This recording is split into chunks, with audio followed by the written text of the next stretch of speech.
Peace be with you, this is Ivan, the talkative uncle. Today is November 28th, and I'd like to share some of the most noteworthy news in the field of Bible studies from the past month.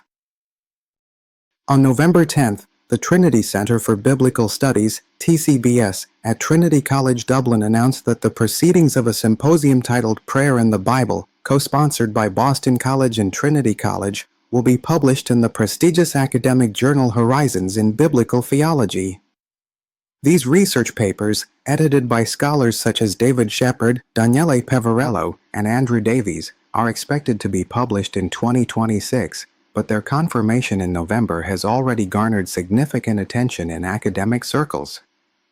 This move represents a significant advancement in the fields of biblical theology and exegesis, as it focuses on the literary criticism, theological implications, and socio-historical context of prayer in the Bible, providing rigorous and profound academic resources for the Church and believers to understand and practice the prayer life described in the Bible. On November 13th, the Evangelical Theological Society, ETS, held its annual conference, providing a premier platform for evangelical scholars worldwide to showcase their peer-reviewed biblical research.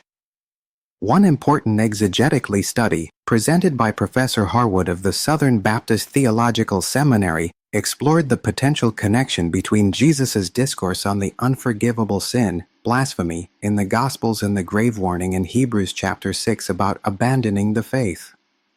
As the highest-level conference in evangelical academia, the ETS aimed to use rigorous exegesis in biblical theology to resolve the tension between seemingly contradictory passages, such as the assurance of salvation and the danger of abandoning the faith, within the framework of canonical criticism, providing a coherent and systematic theological foundation. Such rigorous academic discussions on core biblical questions are of paramount theological significance in upholding the authority of the Bible and helping pastors and believers understand complex passages. On November 14th, the Gospel Coalition, TGC, published a book review by Peter Wiley focusing on a biblical theology work exploring the messianic momentum of the Davidic king. This review covers important areas of Old Testament studies and Messianic studies, analyzing in depth how the rise and fall of the Davidic dynasty is intricately intertwined with the hope for the ultimate Messianic king throughout the biblical narrative. The review explores how the historical reign of King David laid the foundation for Israel's prophetic literature and eschatology, ultimately pointing to Jesus Christ, the Messiah who fulfilled all the promises of the Davidic covenant. Such research is of crucial biblical theological significance for evangelical believers in clarifying the continuity between the Old and New Testaments and deepening their understanding of the person and work of Christ. On November 14th, Dr. Benjamin Shaw shared historical, textual, and external evidence regarding the reliability of the New Testament at the God Summit 2025. Against the backdrop of textual criticism research, he emphasized the greater number and earlier date of New Testament manuscripts compared to other ancient texts, providing over 30 years of academic insight. The significance of this discussion for biblical scholars lies in solidifying the New Testament's status as a reliable historical document, influencing church teaching to strengthen the authority of the Bible, and encouraging believers to face criticism with greater confidence in their personal Bible study. The institution involved is Greenville Presbyterian Theological Seminary. On November 14th, the United States Conference of Catholic Bishops approved the Catholic American Bible, a new translation designed to use modern American English. This update follows previous translations aimed at improving readability and accuracy, covering both the Old and New Testaments and emphasizing fidelity to the original text. The significance of this update for the Bible translation community lies in providing a more accessible language tool, influencing church liturgy and daily reading by believers, and promoting broader access to the Bible. The relevant institution is the United States Conference of Catholic Bishops. On November 15th, the Friends of Israel Gospel Ministry radio program explored the second part of its discussion on the temple structure and the gospel. Based on an interpretation of Ephesians chapter 2, it explained how Christ brought Jews and Gentiles to God on an equal footing, within the context of New Testament theology and biblical theological methods, emphasizing the application of the temple imagery in the unity of salvation. This research is important to the hermeneutic community, deepening the understanding of the Church as the new temple and influencing believers to foster unity and a sense of mission.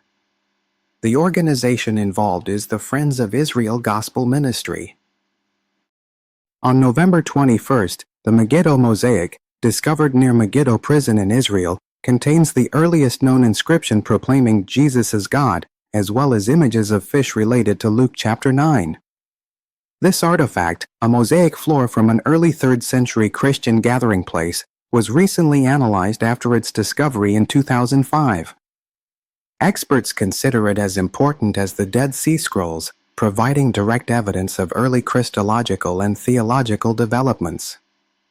This discovery is significant for the biblical studies community, reinforcing the historical reliability of the New Testament text, influencing the Church's confirmation of the roots of the doctrine of Jesus' divinity, and encouraging believers to have a deeper faith in the authenticity of the gospel message.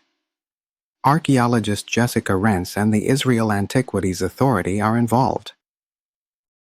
On November 21st, an archaeological team unearthed new clues at the El Araj site on the northeastern shore of the Sea of Galilee, almost confirming it as Bethsaida as described in the Bible. The discovery includes Roman-era buildings and Byzantine church remains. Against the backdrop of a long-standing dispute over the location of Bethsaida, competing with the Et Tel site, this new finding strengthens the El Araj identification through stratigraphic analysis and artifacts. This discovery has profound implications for the biblical archaeology community, providing empirical understanding of the location of Jesus' ministry in the New Testament era, helping churches and believers to more vividly imagine the gospel scenes and enhancing confidence in the accuracy of biblical history. Institutions involved include the Center for the Study of Ancient Judaism and Christian Origins and the Kinneret Institute for Galilean Archaeology.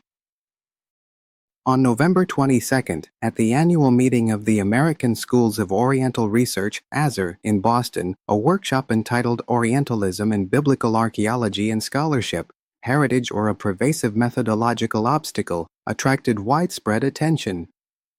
This workshop introduced Edward Sett's critique of Orientalism into a reflection on academic methods, exploring how biblical archaeology has historically been influenced by Western colonial biases and centrism, leading researchers to potentially impose preconceived Western or theological narratives onto the archaeological record of the Near East, even affecting the discipline's historical research.